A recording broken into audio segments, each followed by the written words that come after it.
Hello and welcome to my channel. This is Lana. I am a licensed therapist and a quantum healer, energy healer, soul tuner. I wear many hats. I'm trained clinically and have over a decade of experience talking with clients through trauma, through all sorts of issues. And then I also have this wildly intuitive, energetic sense about the nature of reality, about what we're actually in, the quantum field, quantum physics, all of those things. And I have found that just staying in the clinical realm is not enough. It is not enough, you guys. Sticking in the medical model of things is what we've been taught. It's super not effective because it doesn't take into account the multi-layered systems that our body has. We have our mental body, we have our emotional body, we have our physical body, we have our energy body. We have all of these bodies and they all work together. And so I like to blend the two together. So I wanted to tap in today and talk a little bit about what's been going on, what I've noticed in my sessions with clients. As a therapist and healer, I get to work with people every week and I love it. It's one of my favorite things to do, is to sit with other people. And so I'm excited to sit with you today and share a little bit. But what's been happening is everyone is going through real deep emotional purges. So if you've been feeling that, if you've had a lot of old stuff coming to the surface, how I've seen it in my mind is like a rake that is, the energy is just dragging across the bottom of a pond and stirring up all that sediment meaning the emotional energy, and allowing it to release up and out. So when we have emotional energy stored in our bodies, it traps us. It's kind of like taking up space on the hard drive. So we all know computer language. Emotional energy that we don't feel or release or can't feel all the way through gets stored in our bodies. And so when new things come in, life starts happening, we actually have an overflow event, or we have panic or anxiety. So the energies of the astrology and the collective stuff that's going on with war, with the earth changes, all of that, the solar activity, all of those things are leading, it's like a squeezing. It's a squeezing of our bodies to push all of that to the surface and allow it to be released. So if you've been finding yourself extra triggered, if you've been feeling like the world is pushing all of your buttons, or your friends or family are pushing all of your buttons, or even that inner critical voice in your head is pushing your buttons, it's all designed to liberate you. And so when I talk to clients and they talk about getting triggered, I'm like, oh, you had a liberation event. It was a liberation event. And too often we judge ourselves when we have emotions come to the surface, like, I shouldn't be so emotional, I shouldn't be feeling this. But if you allow yourself to feel it without judging it or holding on to it or being like, why are you here? It actually moves through and it clears it out. So emotions are powerful forces. There are creative energies. It's what we use to manifest reality. And when we have old emotions stored, we're creating from chaos, which is why our lives kind of feel and look messy. It's like, imagine you're a broadcast station. And if you don't have a clear signal, then the message you are sending out is not going to give you back clear results. It's almost like you're putting an order energetically out into the universe, out into the quantum field. And if it's staticky or if it's chaotic, what you're sending out is going to be a mixed signal. And so when your life is feeling like a big mixed signal of events, it's likely because your signal isn't clear. There's a lot of information on my channel, a lot of videos that I've created, audios around how all of this works. So I like to speak to the energetic layer. So a lot of humanity is stuck in the story layer of what happened to me. It's the layer of the past. So what happened to me, who did what, when and how, and then we move into the stories of the future. So that's like the stories of the past are like the regret and the shame and the guilt. And then we move to the stories of the future, which is just all anxiety. And anxiety is usually like worst case scenarios. And as an anxiety sufferer for most of my life, I'm an expert. I'm an expert in using my imagination to create all kinds of horrific scenarios and then having my body take me through that whole event as if it happened, even if it didn't. It's exhausting. So if you have anxiety, I know what it's like. But as we are moving through this evolutionary time right now, there's a big clearing of the story layer, the energetics that are trapped in the story layer. So the past, the trauma imprints, the inherited trauma that lives in our DNA. DNA is like a flash drive. So this inherited trauma that lives in our DNA, it imprints on us. It's part of our patterning. It's part of how we show up in the world.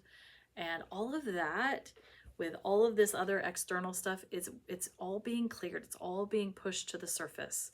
And so this is why there's a lot of really intense emotional releases going on. Anger, fear, sadness, the emotions of trauma are up to a 10 right now.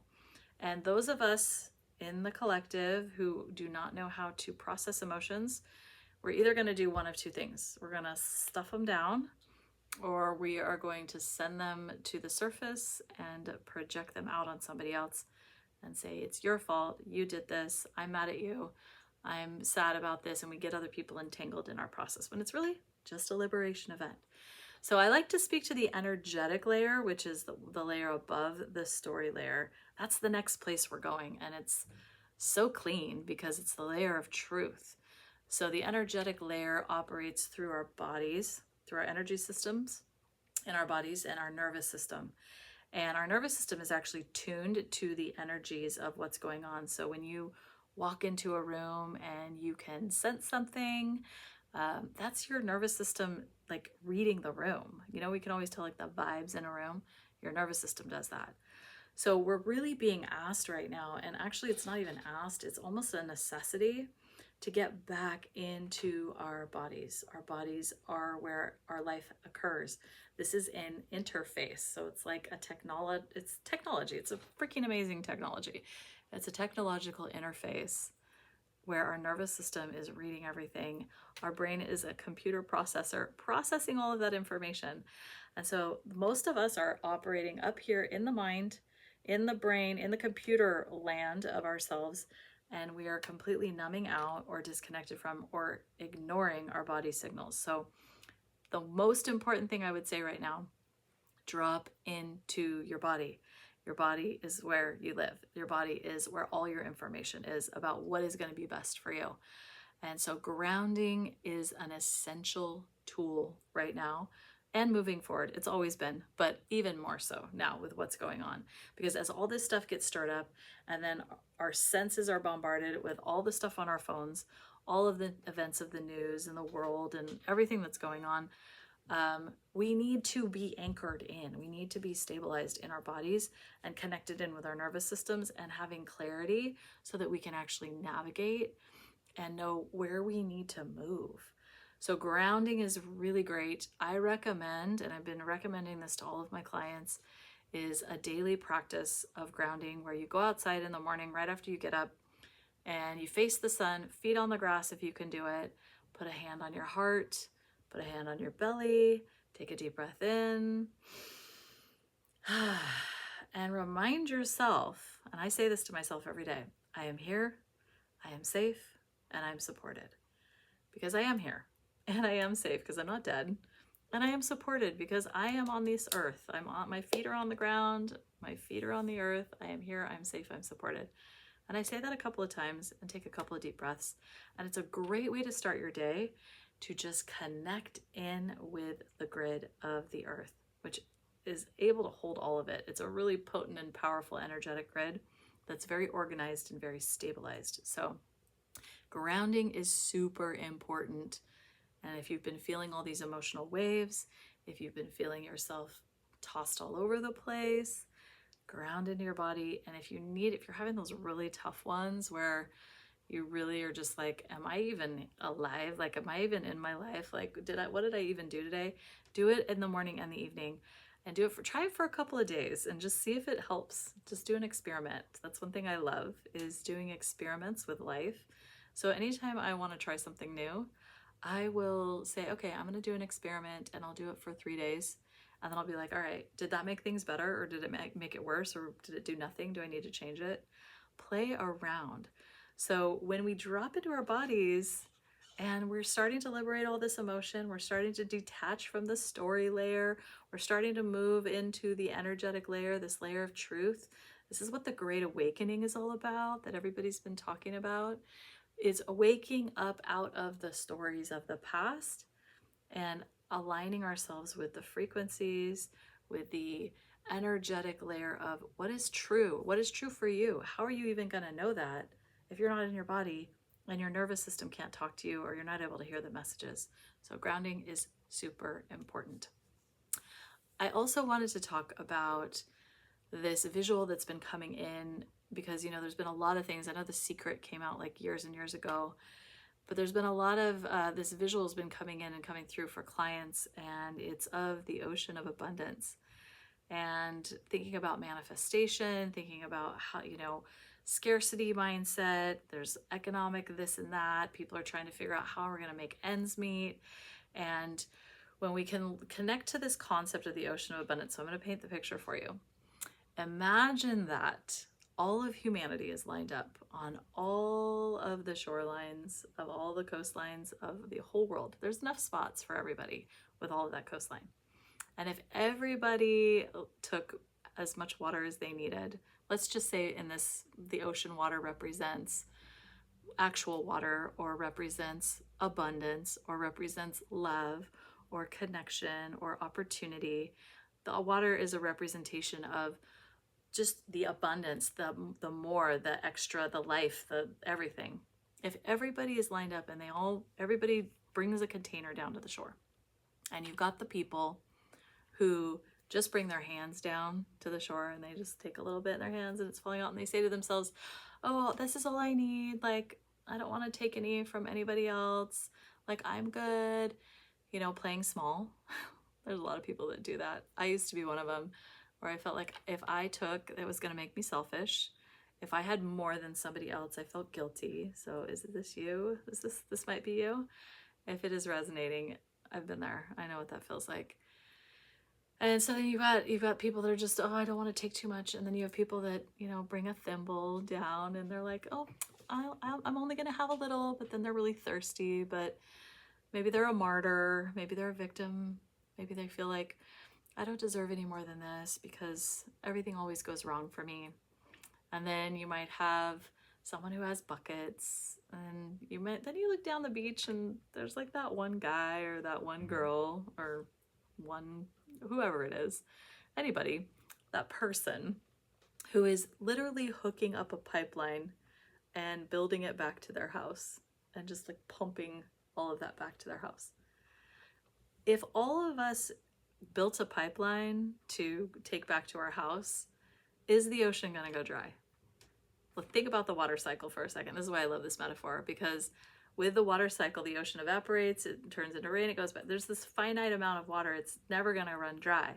So we are only limited from abundance by the size of the container we bring. So by what we believe we can actually have. So if you believe that just because you haven't had anything in the past or things haven't worked out for you, if you're trapped in that story layer of the past of trauma, you're going to bring you might be bringing your hands and fingers like, I don't deserve any more than this. Life's hard. Everything gets taken away. You have these beliefs that limit you. But if you open your mind and you open your awareness to the possibility that there's enough for everybody and it's an endless supply, then why not hook up a pipeline? Why not give yourself the gift of more? Give yourself the gift of even believing that you can have more, and believing and trusting that you having more, or you living the life that you want to live and being in the joy that you want to be in, is somehow going to take away from other people. We all have the same opportunity. We come in different layers, we have different stories, but we all have the same opportunity to believe. We can believe what we want to believe. We can expect what we want to expect. And what is it? The 3 things we can control: our mindset, state of mind, what we expect, and I forget the last one. But yeah, it's something about, whatever. I lost it. I lost it. I'm not used to being on camera, so I get distracted by my own face. This is why I do audios. But yeah, we can, state of mind, level of presence. There we go. Boom. The level of presence, our state of mind, and what we expect and how we respond. Yeah, all those are connected. So those are the things we can control: level of presence, state of mind, how we respond. But we don't want to limit ourselves. We don't want to limit how much we can receive by thinking that we don't deserve it, or we haven't earned it, or we haven't performed or proven or hustled or done it. It's possible if we believe it's possible. And it's possible if we stay connected to ourselves and we let this beautiful body and intuitive guidance system that we have, our nervous system, and we open up our awareness to say, what do I feel is the next aligned step? What do I feel is the next thing that I need to do? We are constantly being given nudges, internal breadcrumbs that pings, I call them like little pings, that move us forward. We don't need to know where we are actually going. We just need to know the next step. If you are driving from one coast to the other, you don't need to see the whole road to get to the other side. You just need to get to the next place. You only need to see 5 feet in front of your car to drive anywhere. So get rid of this idea that you need to have it mapped out. Get rid of the idea that you can't have more, because you can. And most importantly, get rid of the idea that you don't deserve it, because you're far more powerful than you've been led to believe. And we are creator beings. We are divine creator beings. So we experience reality based on what we expect, based on our emotional state, our state of mind, what we expect. So as we're clearing all this stuff out, just to wrap this up, it feels a little rambly. My first time in a long form on camera, which is not that long, but we're doing it. This is part of my evolution, and I'm keeping it real, you guys. I'm not doing editing. I'm not doing like scripting. I want to be authentic, and this is my next step. So welcome to my little corner of the internet, my little garden I'm planting on YouTube, my garden of frequencies, my garden of ideas, my garden of truth, as I see it. But we're in this a massive awakening time. We're in between timelines. There is so much creative energy available. There's so much abundance. There's so much of everything that's just ripe and ready to be taken and used and worked with. So let your emotions move up and out. If you're getting triggered, remind yourself it's a liberation event. It is a liberation event, and you are being freed up to welcome in more. So lean into it. Lean into it. Don't judge yourself for it. Remind yourself also how important it is to be in your body, to ground in, to take a deep breath and pull, like you can imagine a ball of light, like pull that ball of light all the way into your belly, and then let that breath go all the way down so that you bring your awareness in. So grounding morning and evening, super important. Deep breaths. I'm here, I'm safe, I'm supported, and you have an ocean of abundance. There's an ocean of abundance that is available to you. All you are limited by is the size of the container you bring. So if you are coming down there with just your hands like this, give yourself permission to bring a cup instead, or give yourself permission to bring a bucket, or give yourself permission to bring just something a little bit bigger than what you were bringing before. Expand what you think is possible, because I guarantee you, it isn't seeing is believing. That is the inverted story of the artificial matrix. It is believing is seeing. So we've got to believe, but we've got to be anchored in, and we've got to continue to allow this emotion, this stuff from the past, the story layer, the trauma layer, we've got to let it clear out of our systems, clear out of the collective, so that we are dealing with like full bandwidth to create something new. Because let's be honest, we need something new. The world is not looking great right now, and things are crumbling. And so the more we clear out of our systems and take responsibility for our energetic state and our mindset and our expectations, the more we can call in a better reality. So that's my message for you today. Thank you for being here. If you like this, if you like my messy authenticity, welcome. Subscribe and like and follow. Share with anybody who might be interested in a take from a clinically trained therapist, also an intuitive, energetic quantum healer, as well as a spiritually awakened person. I'm blending it all together: quantum physics, spirituality, manifestation, healing, trauma healing, psychology. I'm curious about everything and I just learn about everything. So, welcome to my space. Well, thank you for being here. I just want to send you so much love and a reminder: we've got to do this together. This is why I'm putting my face on camera, because we can't do it alone. I mean, we can do it alone, yeah, but we all can't do it alone. So together we rise. Love you guys.